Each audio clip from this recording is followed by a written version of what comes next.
Doctor साहब, आपका star views के इस कार्यक्रम में स्वागत है। डॉक्टर प्रकाश कोठारी किसी परिचय के मोहताज नहीं है। देश विदेश के सबसे प्रख्यात मानव संबंधों के ऊपर, सेक्स के ऊपर सेक्सोलॉजिस्ट हैं, जो बहुत ही प्रसिद्ध व्यक्ति हैं देश और विदेश में। इनसे आज हम जानने की कोशिश करेंगे मानवीय संबंधों के बारे में, आ रही खींचतान के बारे में, उनके सुधार के बारे में, उनके उपायों के बारे में। जिस तरीके से आज का युवा पीढ़ी यौन प्रश्नों से जूझ रहा है, इन तमाम मुद्दों पे डॉक्टर प्रकाश कोठारी से हम बात करेंगे। डॉक्टर साहब, आपका स्वागत है। जी नमस्कार। आज के इस आपाधापी जिंदगी में डॉक्टर साहब, स्कूल कॉलेजों में जहां यौन शिक्षा का अभाव है, किस तरीके से युवक इस पर्सपेक्टिव को लेके आगे बढ़ें? मेरे ख्याल से ये एजुकेशन स्कूल्स और कॉलेज में दिया जाना चाहिए, जो कि अफसोस की बात है कि सही तरीके से नहीं दिया जाता। नॉट ओनली दैट, ये मेडिकल कॉलेजेस में भी इनका संपूर्ण अभाव है। लेकिन इस चीजों को दूर करने के लिए बहुत सालों से मैं कोशिश कर रहा था, तो हमने एक वीडियो अपलोड किया है। जी डॉक्टर साहब, 30 वीडियोस है। जी। और आपको कोई भी प्रश्न होगा, कोई भी सवाल होगा, कोई भी परेशानी होगी, उसका उत्तर मिल जाएगा। खाली आप प्रकाश कोठारी सेक्स एजुकेशन, ये यूट्यूब पर उपलब्ध है। जी। हाँ, तो माने ज्यादातर हर सवाल का जवाब आपको वहां उपलब्ध हो रहा। सेक्स एजुकेशन कब दिया जाना चाहिए, कैसे दिया जाना चाहिए, क्यों दिया जाना चाहिए, और उसके फायदे, उसके नुकसान, हर चीज वहां उपलब्ध है। जी डॉक्टर साहब, आज के भाग दौड़ के जीवन में जहां इंसान रोजी रोटी को लेके, करियर को लेके इतना परेशान रहता है, उसमें ये एक जो जीवन का डायमेंशन है, इस पे किस तरीके से युवा वर्ग फोकस करे ताकि अपने काम को कर सके? देखिएगा, आजकल एक तरफ अपनी करियर है और दूसरी तरफ ये पहलू भी हमको निभाना है। और हर जगह महंगाई भी इतनी ज्यादा है। माने अगर आपको आसानी से कोई पिक्चर में जाना हो कि कोई ड्रामा में जाना हो, तो हर चीज, या तो कोई होटल में खाने को जाना हो, हर चीज महंगी है। तो ये समझने के लिए एक आदमी को अपने आनंद के लिए, आनंद का एक माध्यम जो है, वो मेरे ख्याल से यौन व्यवहार भी हो सकता है। तो उसके लिए अगर, क्योंकि एक ही चीज इंसान के पास बचती है कि वो शादीशुदा हो तो अपनी तरफ से इसका आनंद प्राप्त कर ले, या किसी भी तरह से यह आनंद प्राप्त कर ले। तो उसके लिए बिगर एंजाइटी, बिगर अपराध भावना, अगर वो इसका आनंद ले सकता है, तो इससे बेहतर कोई चीज नहीं होती। देखिए, अगर आप किसी भी जगह उसका नोट कीजिएगा, कहीं भी सेक्स को बुरा नहीं कहा गया है। आप अपना धर्म पुस्तक गीता देख लीजिएगा, उसमें 10वें अध्याय में क्लियरली कहा है श्री कृष्ण ने कि आई एम ओमनी प्रेजेंट, माने मैं हर जगह मौजूद हूं, और इंसान के अंदर मैं एक डिजायर के रूप में मौजूद हूं। आप मुसलमानों का कुरान शरीफ जैसा पुस्तक ले लीजिएगा, उसमें भी बड़ा अच्छा लिखा है कि आदमी औरत का लिबास है और औरत आदमी का लिबास है। अब अपना हिंदू फिलॉसफी पर नजर कीजिएगा, धर्म, अर्थ, काम और बाद में मोक्ष, माने हर जगह बताया गया है कि ये एक जरूरी चीज है, ये एक आवश्यक चीज है। ये अधर्म नहीं है, ये पाप नहीं है, बल्कि ये संसार की आधारशिला। डॉक्टर साहब, आपने जो बात कही बिल्कुल 100% सही है।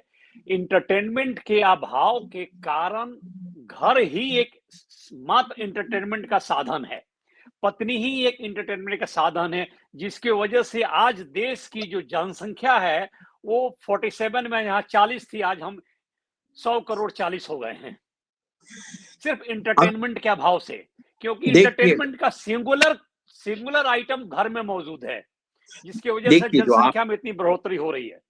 जो आपने बताया वो बिल्कुल सही है, लेकिन अगर आपको साथ में ये भी बता दूं कि अगर हमारे भारत देश में दो मेन प्रॉब्लम है, एक बढ़ती हुई जनसंख्या जी, और दूसरी चीज है HIV एड्स या गर्मी पड़ने की बीमारियों का कंट्रोल।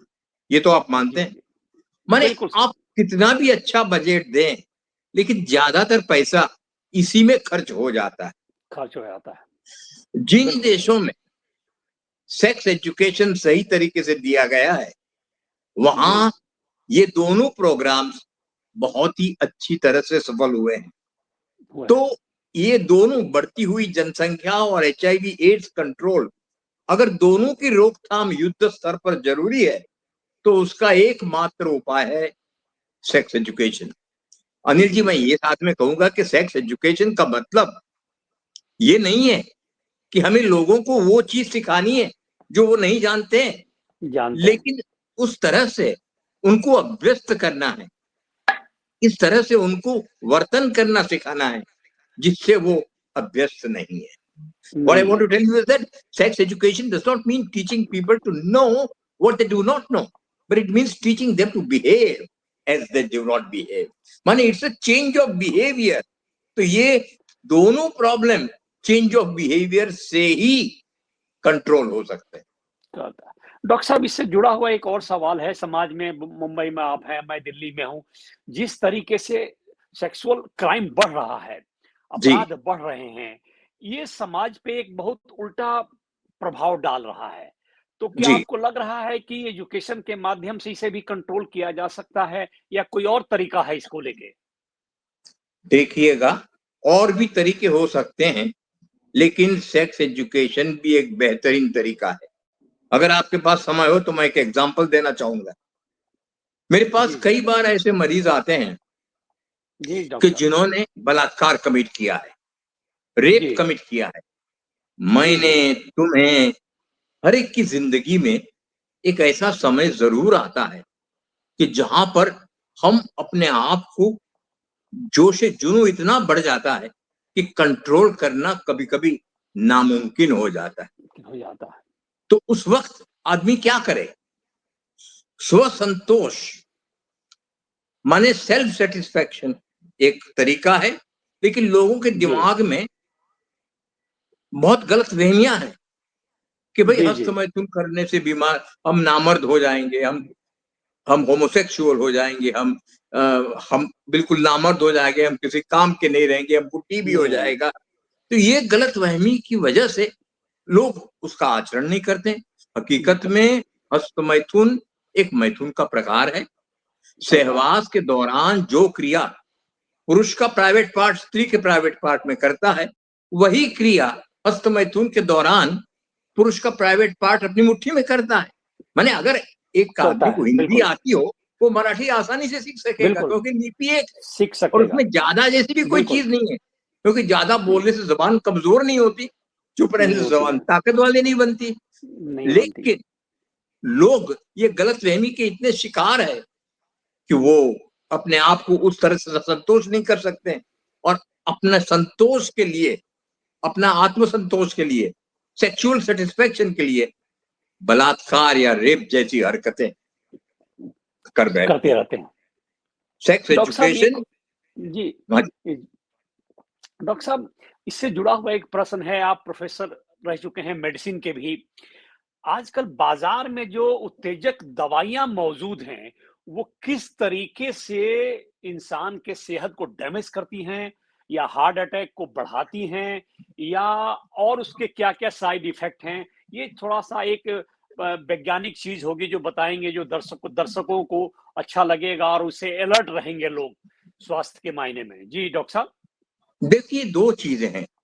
आपने अगर स्पेसिफाई करते हो कि वो PDE5 ग्रुप यानी वायगर टाइप की दवाई की बात करते हो, जी। या हर्बल सेक्स टॉनिक्स बाजार में बिकते हो उसकी बात करते हो। जी, अगर जी, आप जी। वायग्रा जैसी दवाई की बात करते हो, तो ये जी, दवाइयां आदमी की उत्तेजना पैदा नहीं करती है, लेकिन आए हुए इस उत्तेजना में काफी इजाफा करती है। माने अगर किसी को 30% इरेक्शन आया हो, वो आराम से 95% तक ले जा सकती है। मैंने करीबन 15,000 मरीजों को ये दवाई दी है और आज तक कभी भी कोई जानलेवा हरकत नहीं हुई है। हाँ, कुछ साइड इफेक्ट है, किसी को हेडेक हो गया, किसी को नौशिया हो गए, कुछ एसिडिटी हो गई, बाकी कोई जानलेवा साइड इफेक्ट मेरी नजर में आज तक नहीं आई है। ये दवाइयां सहवास के 1 घंटे पहले लेनी पड़ती है, 24 घंटे में एक बार ले सकते हो। अगर नाइट्रेट युक्त दवाई या अल्फा ब्लॉकर्स लेते हो तो ये दवाइयों का निषेध है, लेकिन आज कोई नाइट्रेट यूज नहीं करता है हाइपरटेंशन के, ब्लड प्रेशर के लिए, और 24 घंटे में ये दवाइयों का एक बार सेवन कर सकते हो। और ये दवाइयां काफी कारगर है। मैंने कम से कम 400-500 शादियां इससे बचाई होगी। क्योंकि बेसिक प्रॉब्लम क्या होता है? Sexual incompatibility. आदमी को ख्वाहिश होती है, प्राइवेट पार्ट में तनाव आता है, लेकिन सहवास बनाने से वो बना नहीं पाता है, he loses the erection। तो ये दवाई मजबूती भी प्रदान करती है और आए हुए तनाव में इजाफा भी करती है। तो डॉक्टर साहब, ये दवाइयां मेरे ख्याल से डॉक्टर की सलाह से सही तरीके से ली जाए तो ये बहुत ही कारगर है। लेकिन अगर आप बाजार में मिलते हुए हर्बल सेक्स टॉनिक्स की बात करते हो तो उसके बारे में मैं कहूंगा कि भाई ये दवाइयां कारगर नहीं होती, या कारगर होती है, फायदेमंद होती है किसको? जो बनाता है उसको, बाकी लेने वाले को फायदा नहीं होती है। अगर कोई दवाई लेता है तो उसके ऊपर सांड या घोड़े का चित्र असर करता है, दवाई असर नहीं करती। It is the exploitation of the desperate by the ignorant. इसलिए ये जानना आवश्यक है कि लोग इसको समझें, सोचें और अपने दिमाग से इसका इस्तेमाल करें ताकि इसके कुप्रभाव से बचें। क्योंकि बाकी जो हर्बल दवाइयां हैं उसके कंपोनेंट्स अलग-अलग होते हैं। नहीं, इसमें एक चीज है कि दवाइयां, आयुर्वेद बहुत अच्छा विज्ञान है, उसमें कोई दो मत नहीं है, लेकिन उसमें उसकी जानकारी लेनी चाहिए, उसकी हिस्ट्री लेनी चाहिए, उसकी प्रकृति जाननी चाहिए। वात है, पित्त है, कफ है, वो जानकारी के बाद सही तरीके से दवाई दी जा सकती है। आयुर्वेद 3000 साल पुराना विज्ञान है, अच्छा विज्ञान है, लेकिन उसमें individuality and rationality is a must. ऐसी एक ही दवा हर जगह काम आए वैसा नहीं होता। डॉक्टर साहब, एक आखिरी सवाल आपसे कर रहा हूं, अगर इंसान रंगीन मिजाज का है तो क्या उसके उम्र में इजाफा होता है? क्या वो जवान हमेशा रह सकता है? हाँ, अरे एक जवान आदमी सोचे कि भाई मैं बूढ़ा बन गया हूं तो बूढ़ा बन जाता है, लेकिन एक बूढ़ा भी अगर सोचे कि मैं जवान हूं तो जवान बन जाता है। ज्यादातर सेक्स और सेक्सुअलिटी दो कान के बीच में होती है, दो पांव के बीच में नहीं होती है। और दूसरा, मोहब्बत जरूरी है कि क्योंकि मोहब्बत की आखिरी मंजिल हम बिस्तरी हो सकती है, हम बिस्तरी की आखिरी मंजिल मोहब्बत हो, वो जरूरी नहीं है। डॉक्टर साहब, इस पे मैं एक और चीज जानना चाहूंगा, क्या मोहब्बत के अंजाम के लिए ये आवश्यक है कि शारीरिक संबंध बने? सॉरी, मोहब्बत के अंजाम के लिए क्या जरूरी है कि इंसान शारीरिक संबंध बनाए? जरूरी तो नहीं है, लेकिन इससे कोई नुकसान भी नहीं है। अगर जबरदस्ती नहीं करनी चाहिए, लेकिन मोहब्बत से अगर दोनों व्यक्ति एक दूसरे में आ जाते हैं, मोहब्बत होती है और उसका परिणाम सहवास में होता है, तो इसमें कोई गलती नहीं है। हाँ, एक बात मैं जरूर कहूंगा कि अपने भारत देश में एक चीज मैंने अवश्य पाई है। जी डॉक्टर साहब। पुरुष के प्रेम में और स्त्री के प्रेम में थोड़ा अंतर होता है। आप भी मानेंगे मेरी बात को, आप भी काफी तजुर्बे वाले आदमी हैं, कि पुरुष प्यार देता है सेक्स पाने के लिए और स्त्री सेक्स देती है प्यार पाने के लिए। ये बात कम से कम भारत में सही है। मौजूद है। अभी वो इक्वेशन थोड़ा बहुत बदलता रहता है, बट मेरे ख्याल से आप भी मेरी बात से सहमत हों। बिल्कुल 100% डॉक्टर साहब सहमत हैं। आपसे भविष्य में फिर हम बात करते रहेंगे इस मुद्दे पे, क्योंकि ये मुद्दा समाज को शिक्षित करता है, समाज में एक संतुलन पैदा करता है। आगे भी इस मुद्दे पर आपसे बात करेंगे। आप स्टार व्यूज में आए, आपका हार्दिक धन्यवाद। Thank you so much doctor साहब। My pleasure, entirely my pleasure. Thank you, sir.